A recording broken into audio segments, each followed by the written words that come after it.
जयपुर में सेवा भारती राजस्थान का वार्षिक उत्सव मनाया गया। कार्यक्रम में संघ के पूर्व सरकार्यवाह सुरेश भैयाजी जोशी ने मुख्य वक्ता के तौर पर कहा कि देश में कई जातियां वंचित रूप से जीवन यापन कर रही है। घुमंतु जातियां जिन्हें किसी प्रकार की सुविधाएं नहीं मिल रही है। कई जातियां तो नागरिकता के सामान्य अधिकारों से भी वंचित है।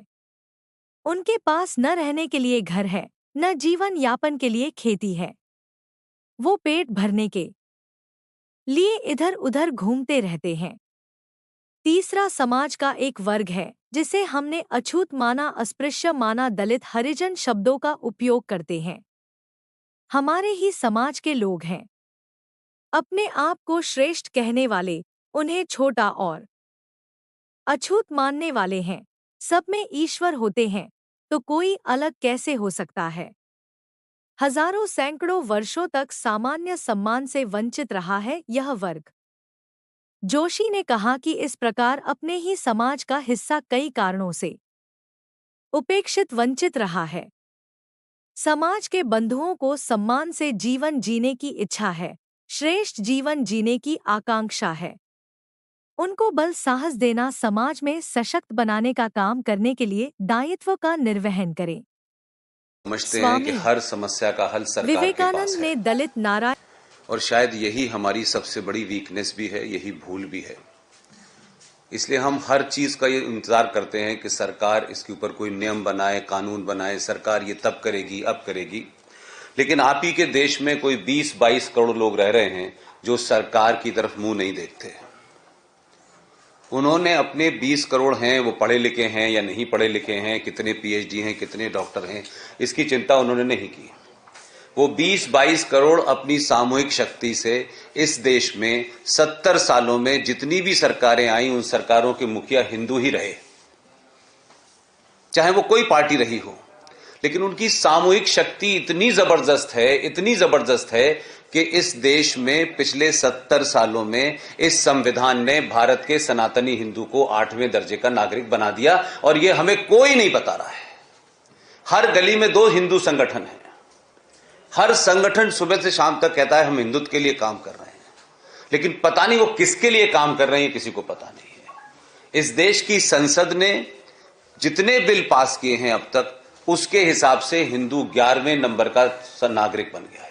लेकिन वो विषय, वो इशू कभी हमारी पॉलिटिकल डिस्कोर्स में इसलिए नहीं आए कि समाज 2 रुपए किलो चावल और 1 महीने की बिजली में बिकने के लिए सबसे पहले तैयार सनातनी है। इसलिए किसी से शिकायत करने से पहले अपने मन में झांके कि जो स्थिति आज हमारी है, जो ताकत हमारे पास है, जो नंबर हमारे पास है, इस देश की इकोनॉमी हम चलाते हैं, इस देश के हर चीज में हमारा सबसे बड़ा रोल है, लेकिन क्या वजह है कि सरकारें तब भी आपकी उपेक्षा करती हैं। इस देश में दुनिया भर की बातें होती हैं, इसमें एक किसी अखलाक की हत्या हो जाती है तो पूरी दुनिया के अंदर वो खबर फैल जाती है, सरकार भी बैकफुट पे आ जाती है और समाज को भी लगता है कि भाई इस पे कुछ करना चाहिए। लेकिन इसी देश के अंदर कोई बहुत पुरानी बात नहीं, हम सब लोगों के जमाने की बात है, 89 और 90 के अंदर कश्मीर में कश्मीरी हिंदू पंडितों का जो जेनोसाइड हुआ, क्या वजह है कि आज तक इतनी बड़ी तादाद में होने वाले लोग, हर सरकारें आई लेकिन आज तक किसी ने उस जेनोसाइड के ऊपर कोई कमीशन नहीं बनाया। उनके हत्यारे प्राइम मिनिस्टर के ऑफिस में बैठ के चाय पीते हैं, यह बेशर्मी है। हम गिनती में बहुत हैं, गिनती में बहुत होने से कुछ नहीं होता है। आप कहते हैं हम 84 करोड़ हैं, 120 करोड़ हैं, ये मूर्खों की भीड़ से कुछ नहीं होने वाला। आपके सामने जिंदा मिसाल है, एक देश, उसकी सिर्फ जनसंख्या 95 लाख है, 95 लाख है, लेकिन उन 95 लाख लोगों की विल यह है कि पूरे इस्लामिक राष्ट्रों को 24 घंटे जूते मारता है। और जब वो मारता है तो अमेरिका से लेकर सारी दुनिया उसके पीछे खड़ी है। कायरों के पीछे कोई नहीं खड़ा होता है, बहादुर के पीछे खड़ा होते हैं। आपकी गिनती का जो दम्भ है उसका कोई मतलब नहीं है। आज इजराइल की बात हम कर रहे हैं, इजराइल के बारे में बहुत सारी बातें लोगों को नहीं पता, और क्योंकि उसका राजस्थान से संबंध है इसलिए मैं उसका जिक्र करना चाहता हूं। 1918 में ऑटोनोम एम्पायर ने इजराइल का एक शहर हाइफा पे कब्जा कर लिया था।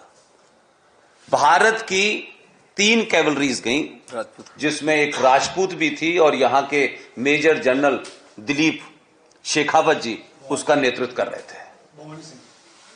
उसमें पूरा नाम शेखावत